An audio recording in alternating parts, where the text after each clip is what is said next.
கம்முன்னு இருக்காம டஸ்ட் தூக்கி விளையாண்டுருந்தேன். அவர் வந்துட்டு சார் வந்து என்னடா கிளாஸ் நடத்த வேண்டாமா?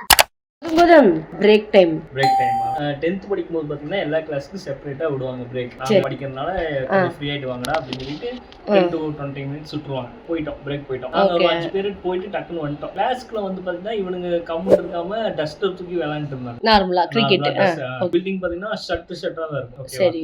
பக்கத்து கிளாஸ் வந்துன்னா தமிழ் சார் கிளாஸ் நடத்திட்டு இருக்காரு. உங்களுக்கு பிரேக் உங்களுக்கு பிரேக் இல்ல. கிளாஸ் நடத்திட்டு இருக்காரு. சரி. அவங்களுக்கு டிஸ்டர்பன்ஸா இருக்கு. தமிழ் சார் இருக்கும்ல.